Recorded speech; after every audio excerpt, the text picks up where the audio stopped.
5 seconds, Katniss basically sums up what happened in Catching Fire. If I had known she was going to do that, I would have saved myself the trouble of watching it. Yeah, but let's not pretend you don't need it. In the last movie, you forgot that Katniss killed 3 people in the 74th Hunger Games, so you clearly do need reminders of any previous movie's events. You can't be in here. This is a closed set for the next Alien movie. An arbitrary movie reference in the first 30 seconds? That's gotta be a new record. For an underground bunker used by a defeated society in a post-apocalyptic dystopian future, that hospital setup seems pretty sweet. Which has been around for over 70 years. You would think it'd at least look decent by now. How the hell was she able to keep up with that Pearl through all the events that happened between Peeta giving it to her and right now? I get that she has feelings for him, but I have feelings for my wife, and I'm on wedding ring number 3. First of all, I know this is super nitpicky, but you said through, while the subtitles say though, missing the R. Second of all, you're forgetting her age. Katniss is 17 years old now, and teenagers tend to be super emotional and committed to certain things. I mean, this woman literally wanted to die just so Peeta could live in the last movie, and she was pissed when she saw that Hamish betrayed their deal to keep him alive. And you said you didn't need a recap of Catching Fire. Fennec. I wanted to go back for Peeta and Joanna. No time for useless pleasantries. We wasted all our dialogue time in the last movie. Well, to be fair, Katniss was a little too emotionally distracted when they told her Peeta was left behind, so I doubt she would have listened if Fennec told her then. Prepare yourself for 2 hours of brooding and washed out color palettes, because turning this story into a 2-parter means you gotta pad out the runtime. Not necessarily. The audiobook that I listened to for Mockingjay is 11 hours long, so the filmmakers had to condense that into 2 films, both of which are 2 hours long each. Yeah, they condensed 11 hours into 4. And yet, the first 2 books were around that same runtime, and they were able to condense them into 2-hour films just fine. I'm just saying, while I love these movies and think they adapted the books almost flawlessly, Mockingjay did not need to be split into 2, and that would be my only real complaint. This place is fucking massive, yet they expect me to believe that they were able to construct this underground facility in complete secrecy without one of President Stone's omniscient cameras getting wind of it? The Capitol does know about this place, but they don't care about it. They made a deal with 13 to allow them to rebuild their society as long as they don't attack each other. They lied to the rest of Pan Am when they said the place was over and done with. Capitol bombed the surface to rubble. But we're military, so we learn to survive down here. For 75 fucking years. Presumably they stored up on vitamin D injections. Also, how many people are living down there? A few thousand? How many people live in any of the districts? Is Pan Am home to only, 100,000 people? The only question I'll answer is that in the later scene, when the film crew record Gale's recounting of District 12's bombing, he briefly mentions that 10,000 people lived there. As for the rest, I could Google them, but I'm not gonna, because it doesn't really matter. You're asking a bunch of irrelevant questions in a movie that you literally accused of padding its runtime. If they did answer it, you'd complain about it. Madam President, may I present you with the Mockingjay. Philip Seymour Hoffman and Julianne Moore are in a movie that is beneath them in this scene. Hey, they both should be honored to be in this series, dude. I can't imagine what it's like to live through the atrocities of those games. It wasn't terrible. I'd probably give it a PG-13 rating, and I think the MPAA would agree with me. Was it terrible? Yeah, let's just gloss over Rue's death and just generally being scared for Peeta's life throughout. I get you're talking about the violence, but that's not the only thing Coyne is talking about here. President Alma Coyne. Watching scores of young adult movie adaptations, I have been trained not to trust a woman in power, especially if they're played by a respected actress. So score 1 for the glass ceiling, y'all. This man just said that Professor Minerva McGonagall can't be trusted. And I'm offended by that. So we're gonna shoot a series of propaganda clips. Propos, I like to call them. What, was Candace too silly? Nah, Propos has a better ring to it anyway. Peeta was the one who was supposed to live! But f***ing why, though? I'd hoped that during the next 4 hours they're going to devote to telling the rest of this story. We would get some sort of explanation for why Peeta is some sort of golden boy, but I'm sure we won't. So in the last movie, I said that the reason was that Katniss loved him and just didn't want to see him die. I still stand by that, as it's a little selfish of her to think of him, but not the people she loves that her dead body could come back to. But Viewer Online 101 pointed out that Peeta is generally a better person than her, as he's kinder, more caring of others, and not as guilty of killing. I did say I think Cato's death was partially on him, but technically speaking, Katniss was the one that shot the arrow at him, so that's why Katniss believed Peeta should have been saved instead of her. Maybe you should have rescued the boy instead. So he could teach everyone how to make themselves look like a tree? Because that's the only thing he brings to the table. Did you just forget the previous 2 movies or something, even though you sinned them? Because while Caesar Flickerman was interviewing all the tributes in both movies, Peeta ended both of them with big news that moved the audience. His love for Katniss and Katniss being pregnant. Peeta is a big talker who can galvanize an entire audience, so that's what he could do. But let's also keep in mind that Coin never liked Katniss, and Plutarch has to remind her why she's important for the rebellion. They'll follow her. She's the face of the revolution. And in 50 years, college students will wear t-shirts emblazoned with Katniss's face. And your point is? Giant military planes remain unnoticed by the all-seeing Capitol. They are leaving District 13, a place the Capitol isn't even paying attention to, and flying to District 12, which was just bombed, and the Capitol is also not paying attention to it. So why do you think they should notice this? Plutarch and Coin allow Katniss to visit District 12, basically by herself. Her only cover is Gale, whose only weapon is possibly being confused for Thor. Again, the Capitol doesn't have any cameras here. They have no reason to fear for Katniss's safety. Hunger Games predicts the fall of the Hall of Justice several years before Warner Brothers does it in real life. Arbitrary movie reference. How are they going to know to come back and get her? Did we agree on a set time? Or is she just going to flail about for a minute so they'll realize that she's ready to go? Katniss has a communications device that she can use to tell them when she's ready to go. Movie expects me to believe that everyone in District 12 was killed, except for this dog. If he survived, then there has to be some scared kid in a closet somewhere, right? How do you know this dog was even here when the bombs dropped? Did the Capitol fly over District 12, destroying all the buildings, get to the last 2 and say, okay, that's enough, let's go home? I'm glad they did, or Katniss's exploratory visit would have been severely cut short. They have no reason to destroy the victors' houses. The whole point of blowing up District 12 was to kill everybody living, and when that happened, all the victors weren't home. Plus, we later see that Snow left the rose behind for Katniss, so this was most likely intentional. Oh my god, it's the thing from the first movie that I forgot about until right now. There's the rose I just talked about. So why did you not realize that Snow probably left the house standing for this specific purpose? This shot made me think my aspect ratio was broken. Did you just admit that you're blind? Smuggled him in. Does it still count as smuggling if it's just in your bag and no one checks? Judging by the later scene where Katniss had to convince Coin to allow Prim to keep Buttercup, yes, it counts. Also, that cat is fucking fat. It's better not to think about how it got that way in a town full of corpses. Also, thanks for making me Google, do cats eat dead bodies? Dude, this movie is set directly after the last film. At best, a couple weeks have passed. Buttercup was this fat before the bombs dropped. I don't know what they'll do if they find him here. So, Buttercup tastes pretty good, right? You're making this joke, even though there's a later scene where Prim went back for him while the Capitol was dropping bombs on them.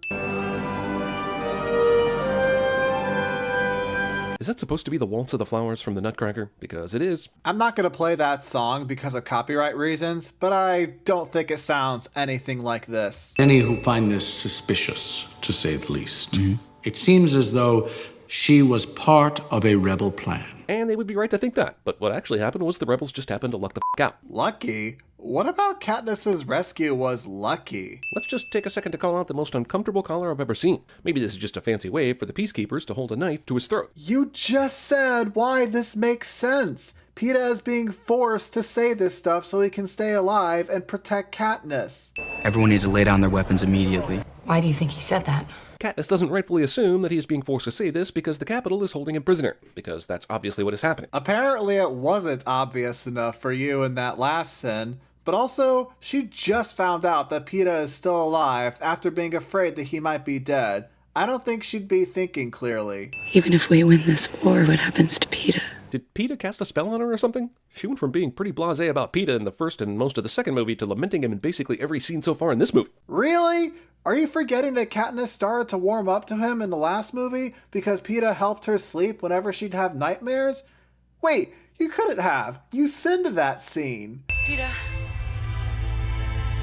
will you stay with me? Oh, geez, she's not actually going to fall in love with him now, is she? Not to mention, she had been spending the entire quarter quell wanting to save him, and, again, was pissed when she found out that Haymitch wasn't saving him. I thought you knew that, but I guess not. Anyone can be replaced. Not Philip Seymour Hoffman, judging by the wonky CGI in the last film. And the filmmakers clearly agree with you, because they made it clear that they would not use CGI to recreate his face in either movie. There were only 2 more scenes Hoffman wasn't there to film, and they rewrote both of them to compensate. There isn't a soul in this dungeon who knows the first thing about Katniss. Except her mother, her sister, and her lifelong friend and hunting partner. That's not Effie's point, though. She's more referring to how she dresses and the best way she can appear in front of an audience. I hardly ever see children around here. Child labor laws make it difficult to hire them as extras. But Prim explains why they aren't around in this scene, and you cut her off before she could say it. For the extraction of the victors held hostage in the capital. Peter Malark. How colossally stupid are these people? Can someone explain to them how being a prisoner works? They don't know PETA like Katniss does. If Katniss Everdeen fails to fulfill her duties, the deal will be off. Even though leadership knew this speech was happening, they didn't decide to put Katniss under protective custody, even though they knew her conditions would piss everyone off. Protective custody? What are you talking about? There's not much of a prep team here in 13, but we will make you the best-dressed rebel in history. Well, yeah, that's the most important thing about a rebellion, the outfits. Well, it worked for Captain America. Okay, let's bring up the setting. Good thing these people have a holodeck. Yeah, this is the future. Why wouldn't they have it? People of Panem, we fight, we dare, we... Does she know the line? I know it, I'm sorry. Jesus H. Christ, are we really spending time with this? I'm too f***ing bored to make a witty observation at this point. Yes, the movie has time for this. This is meant to show that Katniss isn't a very good actress, which sets up the conversation that Haymitch has where he explains that to get the best speech out of her, it needs to come from her, unscripted. Listen, I understand finding scenes boring is subjective, but you can at least understand why the scene is here before labeling it as such. Maybe I don't recognize you sober. Well, Katniss, the important thing is that you're a dick about it. Considering Haymitch betrayed their deal to keep PETA alive in the last movie... When she chose Rue as an ally as well. Yeah, you remember Rue, right? Back when this was just a Battle Royale ripoff and way more fun? Well, this might be the most frustrating sin so far. Jeremy just implied he found the Hunger Games themselves more fun. Now, he did criticize both previous movies for waiting too long to get to the games themselves, and I wanted to focus on the fact that the games are not entirely the main point of these movies. But now, I have to say it. The point of these movies is that the Hunger Games are bad. Randomly picking children and forcing them to kill each other is extremely immoral, and is exactly why the main plot is actually about rebelling against the Capitol.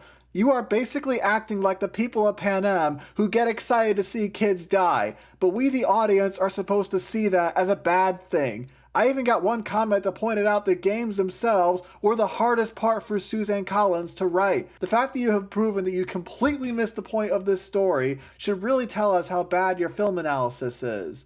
We can't guarantee her safety. Remember when you sent her to District 12 unarmed and pretty much all by herself? You were still wanting her to be the Mockingjay then, but clearly had very little concern for her safety. Yeah, because there wasn't a reason to protect her there. But in every other district, the Capitol is going to be there for one reason or another. I've made you some surprises. Because you know what was missing from this series? A scene with Q. Arbitrary movie reference. I couldn't just make you a fashion accessory. I guess high-level computer hacking skills lend themselves to being an excellent boyer. How many times do I have to ask if you saw the last movie? Because you clearly forgot that BD created all the wiring around the tree that got struck by lightning. He has always been an expert on technology, not just computers.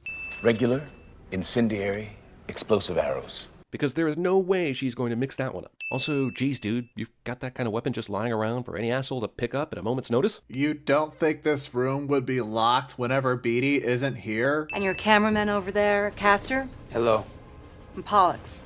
Was the screenwriter a big fan of Face Off or something? Screenwriter? Sir, the screenwriters did not name these characters. Suzanne Collins did. I know you think the books don't matter, but the books are why we have these movies in the first place. Also, I've seen enough Star Trek to know that one of these dudes is definitely dying later. Arbitrary TV reference. Just let them see your face. It's real hard for them to see your face when no one is paying attention because they are too busy not dying. But suddenly her presence heals them just enough to stop writhing with pain so they can look up at her silently. Because they didn't notice her at first and then slowly started to see that she looks exactly like the girl who won the 74th games? Also, I like the scene way better when it was in Gone with the Wind. Arbitrary movie? Oh, come on! Are we really spending most of this video making references to other movies you've seen?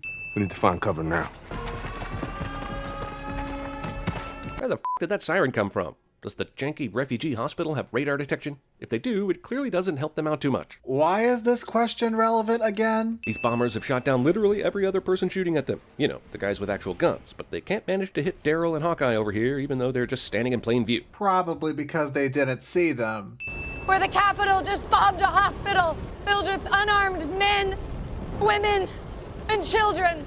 We don't get to see the moment when they go back to the base and realize her mic was off and they had to overdub all of this. You mean the mic that Katniss has on her person? Why would that be off? She was most certainly told to keep it on the entire time they were here. That our moment has arrived. The rebels are all very excited about their propo and that hospital getting destroyed. I mean, sure, a hospital might be gone, but at least this propo could inspire the rebellion to grow stronger and stronger. This plan requires all these dudes to be the worst shots ever. And I guess they left the bomb duty to one dude? What if that one specific guy got shot? Game over, man! Game over! Well, firstly, shooting moving targets isn't as easy as you're suggesting. And secondly, how do you know any of these other guys don't have detonators? I got good news.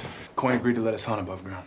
And I've got bad news. Coin has terrible judgment. Considering she goes on to suggest a new Hunger Games that would kill all the people that were loyal to Snow, yeah, you're right. Hunting scene was necessary to bloat the running time of a part 1. Random sin was necessary to point out the movie padding the runtime so the writers can pad out this video's runtime. Hero now has compassion for all living creatures cliché. You know you made this video after part 2 came out, right? Because she kills a bird at the end of that movie, so this cliche is wrong. He's changed so much already. What are they doing to him? Sweet. By the looks of it, they are just feeding him a little less. You're probably right, and I don't see why that's a sin. But more importantly, the ding sound played while you were talking again. Surely a YouTube channel with millions of subscribers wouldn't make that mistake multiple times, right? I have to show them. There's been a whole lot of showing, and not a lot of Hunger Gamesing. I'm starting to think the whole 2-part thing is just a way to make double my money for the same amount of movie. Not a whole lot of Hunger Gamesing. Please don't make me repeat myself about how that's not the point of this franchise. The relationship between Gale, Peeta, and Katniss is like a love Bermuda Triangle, because I'm fucking lost. Well, since you didn't play Gale's explanation for why Katniss kissed him, I believe you. I knew you'd do that. How? I didn't. Because I'm in pain. That's the only way that I can get your attention. Ah yes, the need for a part 1 becomes abundantly clear when you just see everyone outside enjoying nature. Jeremy points things out on the screen, cliche. That line was originally Necklace of Rope. Which doesn't exist, and also don't make sense in the context of a song about a hanging tree. Yes, it does exist. That was the original lyric for this song in the book. And how does it not make sense? Rope is kind of needed to hang people at the hanging tree. I designed this signal defense system. And I based it on the Iron Man miniaturized arc reactor. Jeremy makes so many arbitrary references that I don't know how else to reword this one sin. Even though District 13 has a giant arsenal of weapons, they don't find a way to arm the rebels, forcing them into suicide missions. This isn't District 13 though. This is taking place in 5 as the citizens that live there blow up the dam that was built. The rebels were able to destroy this seemingly robust dam with a couple crates of dynamite. This dam was probably designed by the same people that designed the version of the Hoover Dam that was featured in the San Andreas movie. Also, movie turns into 2012. 2 more movie references in a row. If you make another one, I'm adding 50 sins. Goodness. Alright, 2 things. 1, Peeta conveniently fades back in just so we know that he sees the video, because, you know, plot. Because Beatty is still working on getting this to work, and it isn't entirely overtaking the Capitol's footage. They're coming, Katniss. That was a warning. Between this... That's it. That's our footage. Beatty's in. And this... He sees our propo. I'm starting to wonder if there's a gas leak down there that is causing everyone to state obvious things. I'm pretty sure they're spelling it out for you specifically, since you don't seem to pay attention to movies very well. Mom! Considering how many people are in this bunker, Katniss was able to find her mom in an unreasonably short amount of time. That's because every bed here was assigned to a specific person or party. Katniss, Prim, and their mom all share one bunk bed, and it was given to them by 13. This is Premature sigh of relief. How is it premature? She was scared that Prim might not make it to the bunker, and now she sees that she's almost there. Not to mention they all get inside anyway. So again, how is this premature? You went back for the cat? I wasn't gonna leave him behind. I know, Prim. Katniss follows up with this instead of, "That's a terrible excuse. It's just a cat, and he's survived one bombing already, so he'd probably be fine." That didn't stop people from begging the cat to be alive and alien. Hey, if you can make random movie references and count them as sins of this movie, then I can count them as sins of this video. Movie becomes a delightful cat video. He's taunting us with them. I didn't understand until just now, watching that stupid cat. Whoever the screenwriter is for this movie has no faith in the audience to make any connections of their own, and is making the side of my head rather sore. Clearly you didn't understand it though, since you labeled that scene with Buttercup as a delightful cat video. Either they went back and dropped the roses after the fact with unbelievable accuracy, or those roses have neutron star level density and caused that crater. What do you mean by unbelievable accuracy? They just dropped them all over the surface around 13. Can you speak up? We don't have a mic on you. When have you ever had a mic on her? When she was wearing Cinna's Mockingjay outfit. 13 is alive and well. 13 is alive and well, and so am I. 13 is alive and well, and so am I. I bet if she keeps saying that over and over, Katniss will start saying it too. That's literally how filming stuff works. What are you just gonna jump out of the vent and go storm the Capitol? Hey Mitch, I've got this. I don't need your help sinning this movie. So to sin for Katniss to make this suggestion? She's a literal teenager. Of course she didn't think that through. I never asked to be in the games. Technically, she did. She volunteered. But she then goes on to explain that she just wanted to protect her sister, so that was her main focus in that moment. It's a trap! Can we all just agree that no one can say it's a trap except Admiral Akbar? Okay, I can't take this anymore. I freaking warned you. Oh man, she's real sad now. She busted out a second tier. Jeremy points things out on the screen, cliche. So the whole plan was to mind control Peeta, so he'd attack Katniss when he got back to the hidden rebel base. But why not the other people they sent back, like Johanna and Annie? And did they really think he'd get a good chance to kill her?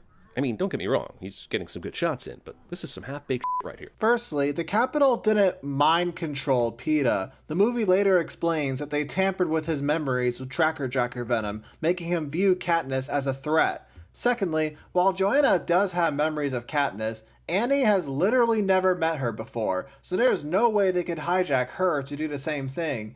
And thirdly, you ask if they really thought he'd get a good chance, and then admit that he has a really good one, since he almost choked her to death. If Blade wasn't there to knock him out, Katniss would be as dead as fried chicken. They turned him into a weapon, Katniss, to kill you. With all this sci-fi going on, why didn't they just turn Peeta into an atomic bomb or something? Or why didn't they make it so they could track him, so they could see where the rebel base is? What? They know where the rebel base is. They literally dropped bombs on it. Also, I guess this is for the best. If Katniss and Peeta ended up together, their celebrity couple name would be Penis, which is something I think we all want to avoid. Jeremy says boner.